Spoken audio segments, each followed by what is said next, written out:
here's your host, Alex Garrett. And it is Sunday. I have not done a Sunday pod in a little bit, but I wanted to because I've got a big interview this week with the historian and actually Revolutionary War reenactor, Civil War reenactor. And, he's a historian as well. His name is Rich Howell, and I met him dressed as a member of the First Continental Army, down in Philly on July the 4th. So I'm excited to get to that. But first, I wanted to play you this from the Michael Smerconish show on CNN with a historian who met with President Biden to issue this warning. Is American democracy teetering on the brink? That's what President Biden was warned about a week ago by a group of esteemed historians at a private meeting at the White House. The historians, one of whom is my next guest, compared the threat facing America to the era leading up to the Civil War and to the pro-fascist movements that preceded World War II. And that was before this week's raid on Mar-a-Lago, quote unquote, and its incendiary polarizing effects. There were death threats against the judge who issued the warrant, and online attacks on the entire FBI, plus a physical attack on the Cincinnati field office by an armed man who'd been at the Capitol on January 6th and who was fatally shot after a standoff. On Monday night, the phrase Civil War was trending on Twitter. One user on Trump's social media platform, Truth Social, said, F a civil war, give them a revolution. Joining me now to discuss is Sean Wilentz, who attended the meeting with President Biden. He's a professor of history at Princeton University. Professor, good to see you. You have said that when a nation loses faith in elections, democracy is dead. Are we there yet? No, we're not there yet. But first of all, good morning, Michael. It's great to be here with you. Look, what we said to the president, I can't go into in any detail, right? But generally, as a historian, I think we're in a very, very difficult situation, to say the least. There really have been three periods I liken it to, or rather, there are three periods that stand out.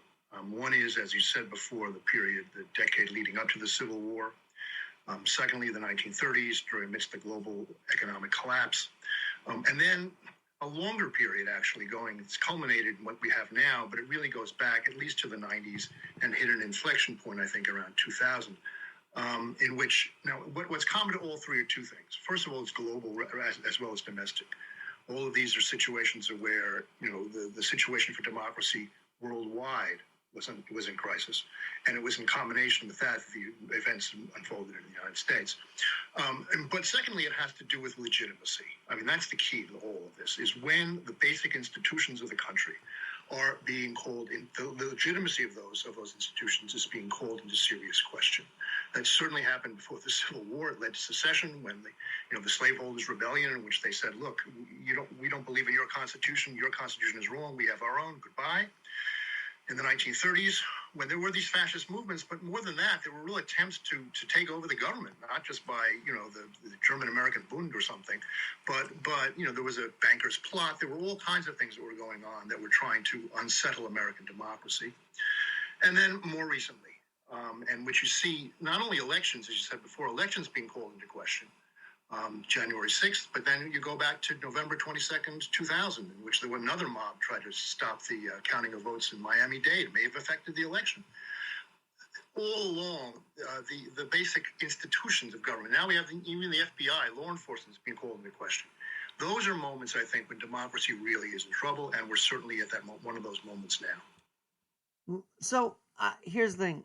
I think it's true that our institutions are being questioned every which way. I think the saddest one to me is at the Supreme Court, the beacon of hope, the bastion of justice has become more unhinged than ever. And I know my conservatives are like, what do you mean unhinged? Well, a little bit, right? So much so, and the FBI has always been in question. There are conspiracies about JFK. The FBI is one that's always been in question. But I appreciate Sean Wilentz on Michael Smerconish there. Our democracy is teetering a little bit. And I do take the charges of the unsealed warrant seriously when they say President Trump might be found guilty of espionage. I'm sorry to differ there, conservative friends, but I can see this happening. And it's sad. Because for 3.5 years, he was doing okay with our country. He was bringing us jobs back. He was keeping GDP out of recession mode. And when the pandemic hit and he realized he was about to lose the election, he lost it. He completely lost it. And I wondered, as I'm hearing this and elsewhere, I wondered what the founding fathers would say. So, let's go to Richard Howell, the man who loves to bring history to life with reenactments and his different cosplay, if you will, of the Revolutionary War, of all the War of 1812, all of the important wars. Here he is, Richard Howell. I met him outside Independence Hall, where we first met. You were walking around in your colonial gear and as if you were part of the First Continental Army, and I gravitated to you right away. So thanks for joining me a month later. Well, it's a pleasure to be here, Alex. So talk to me. What's going on with the Declaration of Independence update? Because I know that we were there on the 4th, but there was a big signing celebration just a week ago, wasn't there? There may have been. And I guess when you talk about the Declaration of Independence, in the name of trying to change the story, or in the words of some, to eliminate myths, they create myths that are even greater than the ones they purport to correct. And August 2nd was a date where a number of the members signed, but that was not the signing date as we know it.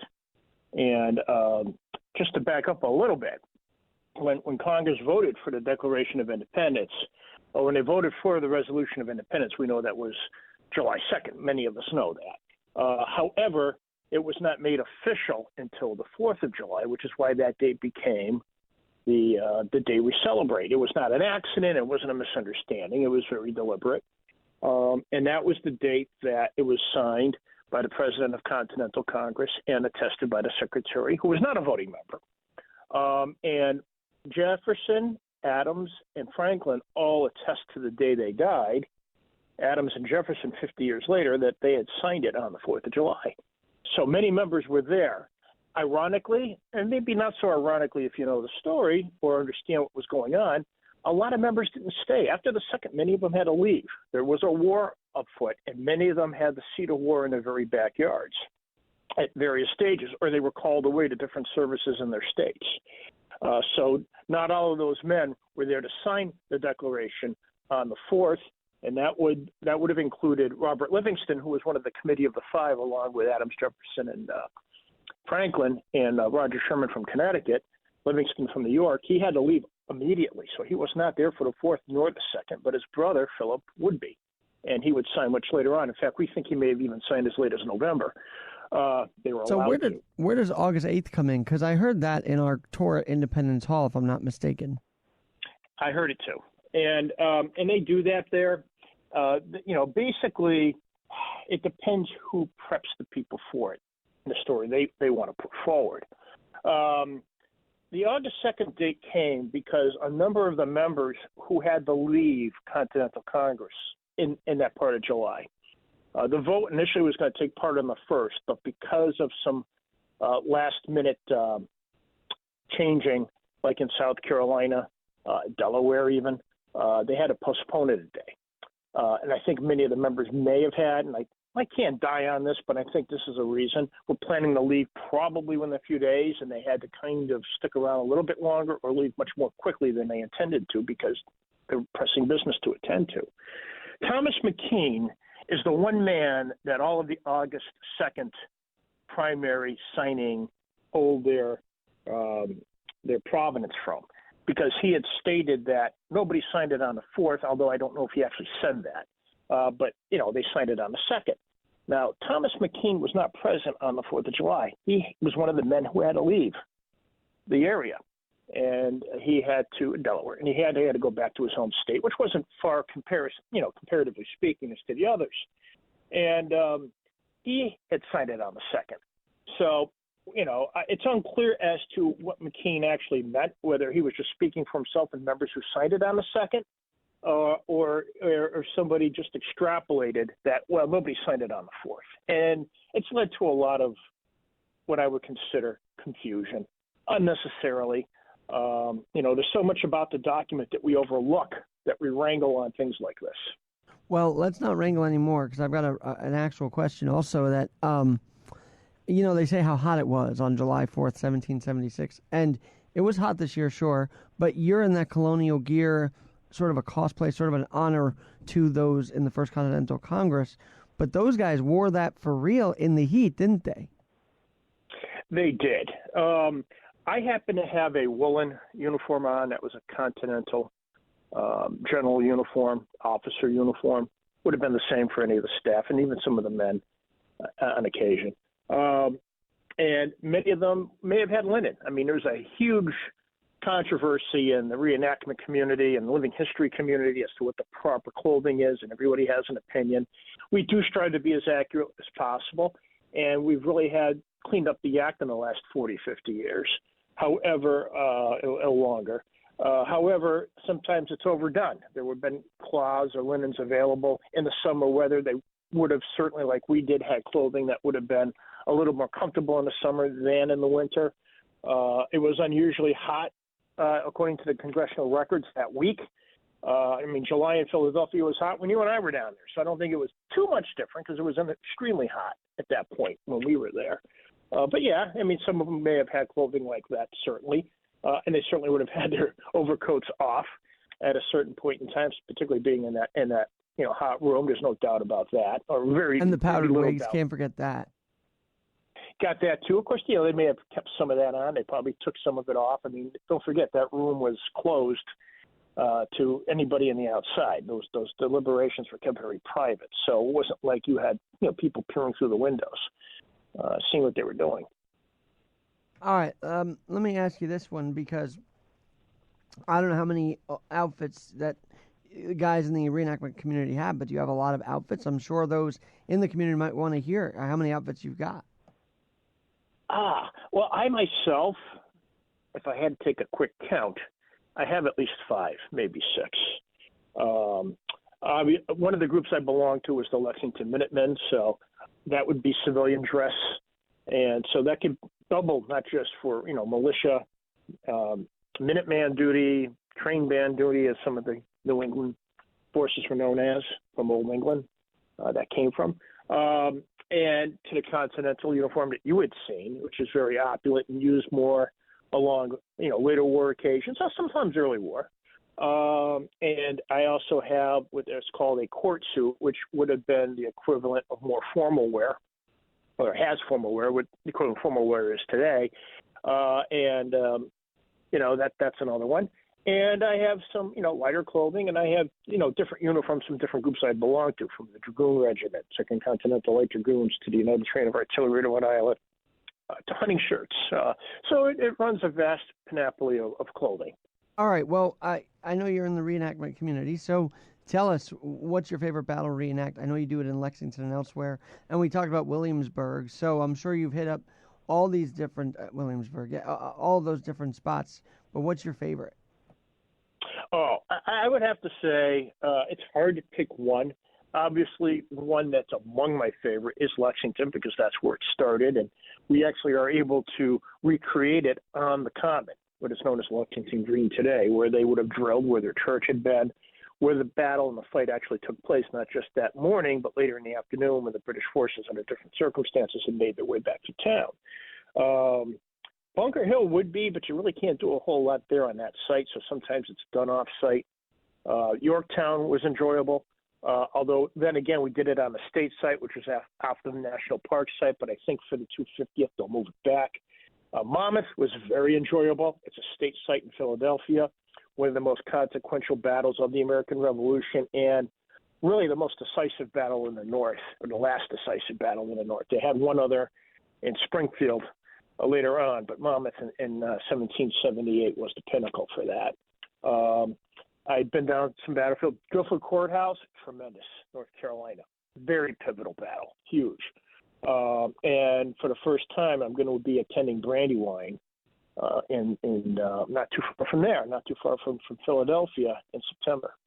Very cool. Rich, I've got Rich Howell, who we're talking to, a historian, a reenactment, American Revolution, Battle of Lexington, covers a lot of ground, as did our, military members fighting for the independence those years from 75, 76. But Richard, those in the community that may not know this, what got you fired up to be a, historian, a reenactor, and where'd you get your love of history from? Was it from a young age? It was.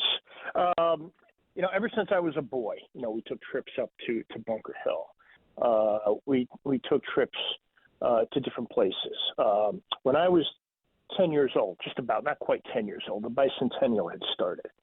And so that was a big situation. I was in the Boy Scouts at that point, and my town in Wilbraham, Massachusetts, was one of the towns on the Knox Trail when Henry Knox had brought the cannon from Ticonderoga to Dorchester Heights in Boston.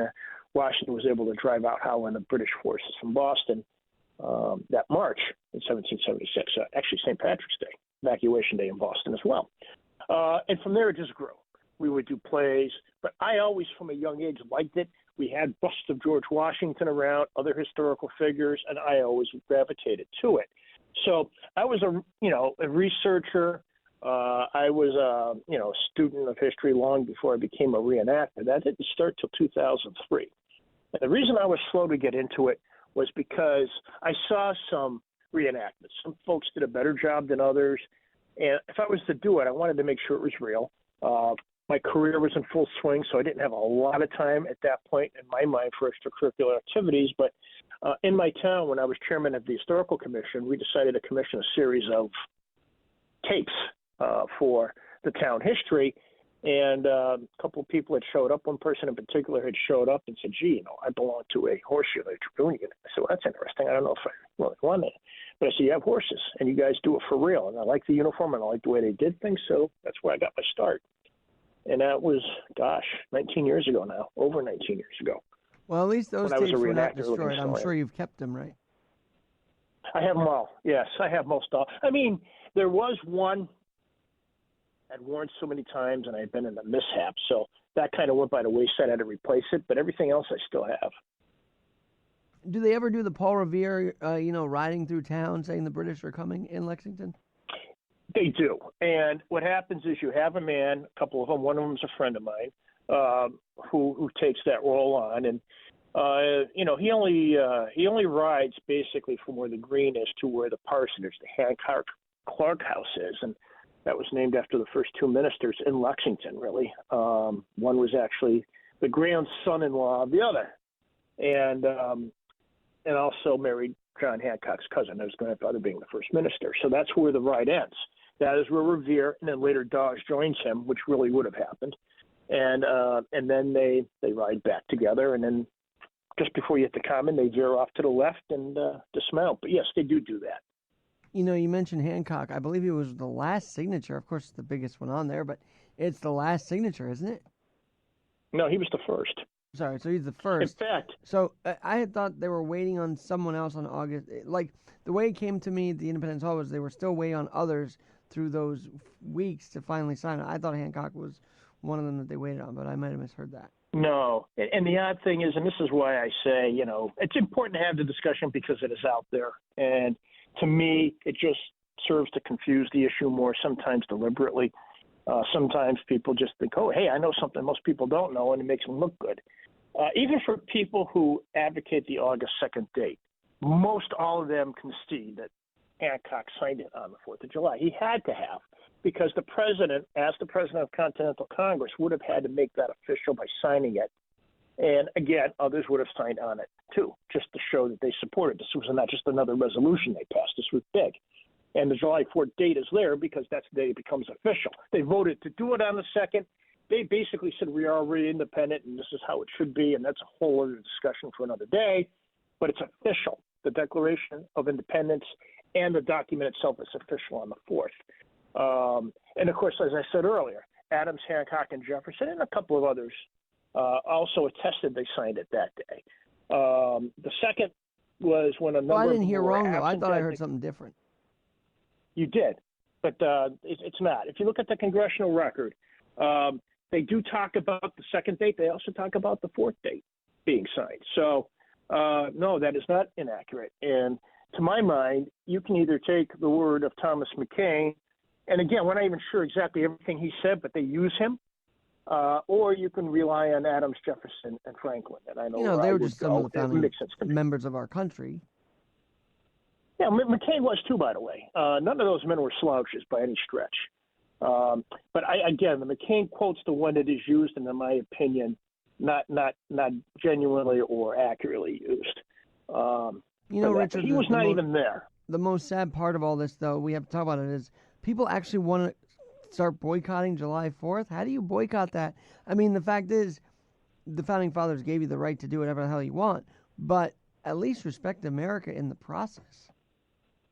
Well, that's what you call deconstructionism. And I want to be careful when I say this, because not everybody that promotes this falls into that category, but they do go down that path and give some credence to it, which is why I'm such a stickler for detail, accuracy, and, what was the case with the signing of the Declaration, because that leads down to, they really voted for it on the 2nd. There was a big mistake to make it on the 4th, and they really didn't sign it that day. They signed it later on, and not everybody that signed it was there when they signed it, which is not a big deal, by the way. And that's a number of them, but maybe 8 of them were not there when it was actually voted on, but they still wanted to sign it, and were allowed to. And many of the ones who voted for it did not sign it. That is part of deconstructionism. There is in my opinion, very pernicious political undermining, I would call it treacherous, a movement to undermine the Declaration of Independence and the Constitution. And they bring up all sorts of facts. Another area of study that I've gotten into, obviously, is to answer some of these charges, because that's what's put out there, particularly in the public schools today. It's awful. Colleges, it's just awful with what is being put out there, and it's criminal in my opinion to hear some of this and how they do it. But they do it because it threatens what they want to do, and if people love the 4th of July for right reasons and their Constitution, because obviously the Constitution was signed in that same hall you and I were standing in. Then they get what they want politically, and having a free constitutional republic is not what they favor, because it does not allow them to do what they want to do, which is raise another form of tyranny. Go ahead, sorry. No, I'm finished. I will say this. I love that you use the word charges. I feel like we're having a mid-colonial conversation here, which is great. Richard, when we were down in Philadelphia, someone came up to you and I was like, oh, is this guy joking on him or something? And he's like, no, I'm actually with so-and-so Minutemen. And it's like, does that happen a lot where you get other reenactors undercover come up to you? Well, there was one other fellow there, very active down in the Virginia area in the Southern campaigns, and up here too. He was dressed like I was, but he came in after. I don't remember. Now, I remember a few conversations that day. This fellow was not dressed in period clothing, was he? He was dressed in like a white T-shirt, actually. Yeah. I once in a while, very rarely, I'll run into somebody, because when we travel, we don't all travel that way. It is quite an encumbrance to have all that clothing and those accoutrements to keep track of them. So once in a while, I do run into somebody. Once in a while, if I'm at an event myself and I'm walking around and I may run into somebody there, I may not even be dressed, and it may come up in conversation, what I do. But yeah, once in a while, not too often though. Usually at events like that, most of our people would be dressed for it, or they would be elsewhere. They'd be doing other things, either with their families or other events they're commemorating in clothing itself. Now, you're obviously dealing on the set with live muskets. They obviously are blanks. But when you hear Alec Baldwin try and deny he shot a live thing, as a reenactor, that kind of thing must drive you absolutely crazy. It does. We have to be so safe. Not all of us are, but most all of us are, and it's a rarity where we have a mishap. Even to the wadding you can put in your gun. Some reenactors, and I do different periods, but primarily Revolutionary War, they will have the wadding still in their gun, because we don't have ball, because it would come with the cartridge paper, which would have been waxed in the day, powder, and then the ball. which would have been the bullet projectile that would go in there. Now, we don't have ball. It's not even allowed on the field. It's an unwritten rule. We just don't have it on the field. And you have to be very careful. What happened with Baldwin, he had a live round in the chamber, and, they got reckless. He got reckless. And there's no doubt that he was culpable for what had happened. And we would be, too, if something had happened. We've had people killed primarily in Civil War, but we've had other accidents, too, where people injured themselves or, you would have these things with the wadding. You probably saw, I don't know if you saw it at the Constitution Center in the grounds there when they were doing, a drill. We check the weapons. We inspect the weapons to make sure before we fire them, everything's in good order. And if it's not, we step back and we make sure whatever needs to be fixed is fixed. All right, Rich, I've got to ask you this then, because obviously you're a veteran at this, but the youngsters that come into the reenactment troop, if you will, do they frustrate you? Do you try and mentor them? Are they a little stubborn with this weaponry? No. The reenactment game is unusual. It tends to be an older man's game. What I mean by older is, mid to late 30s on average, older. I got in on the young side, and when I got in, I was 38. Not quite even 30. I was 37 still, but almost 38. And I was on the younger side. We do have some younger people who join.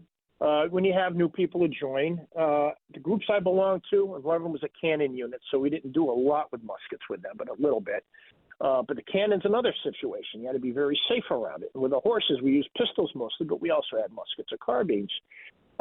People would be trained in those particular units I was a member of. And most of the ones I work with, they work really diligently. There are some that don't quite make it up to speed, and that can be frustrating when you have people out there that don't know what they're doing. They may not be safe, but that's not always rookies. Usually people that join, we bring them up to speed, and they make sure that they're on the game. And, of course, we have to renew ourselves. You have to train all the time because you can get rusty, particularly after you're not doing it for a while like we had during that crazy pandemic. I'm just wondering how your family is dealing with this. As you're a veteran, you're getting older on the field. Do they still love that you do this? What's their passion for history like compared to yours?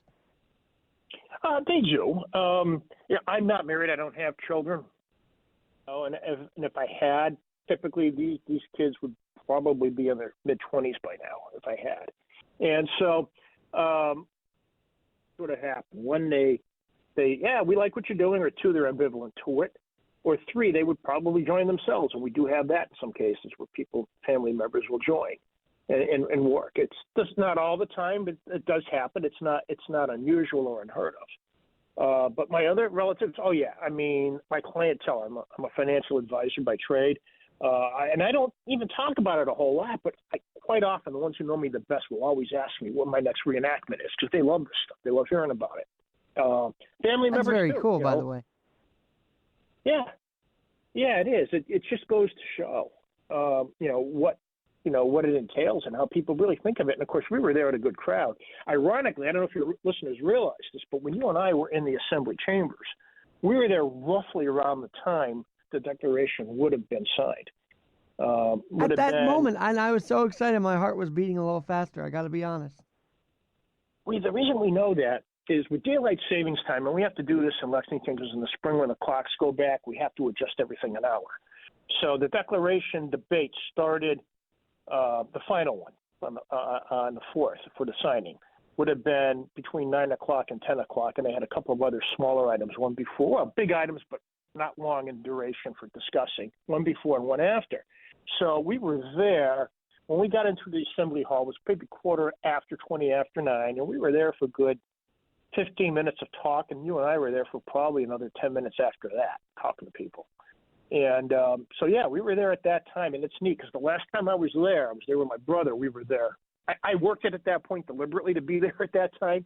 This other time I wanted to, but it just providential. We happened to be in there at that point. But yeah, very providential indeed. Rich, I gotta say, I'd love to have you back. By the way, in case anybody's wondering, and I think I said this on my podcast, do you know in 2026, when it's going to be 26,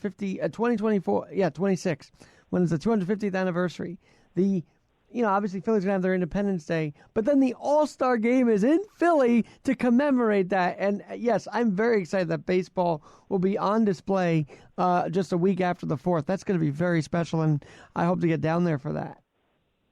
No, that'll be good, and I'm hoping when they're out there, they honor them appropriately. It's good to have attention brought to it, and I'm hoping by that point, or praying by that point, that it's done in the spirit it's supposed to be done with, in commemorating and celebrating our country, and that's very important for our people. All right, a couple more things. Francis Scott Key, he wrote, that is the American Revolution he was writing about, right? Or was that a different battle? That was the War of 1812. His father had been in the American Revolution, but it was the War of 1812. That I didn't know. So, see, I'm learning stuff from you as we talk here. All right. You know, one last thing, because we're in a political sphere, and obviously July 4th, America's become just too political for my taste, I'm sure for yours as well.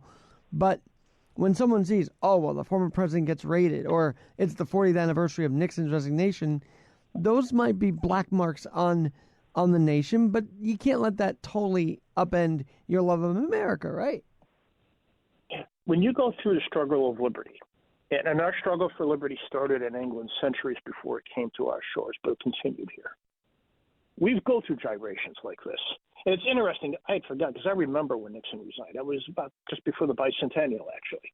And it's ironic. I wonder if that raid on Trump wasn't coincidentally set. So they sure seems that that's what others were speculating.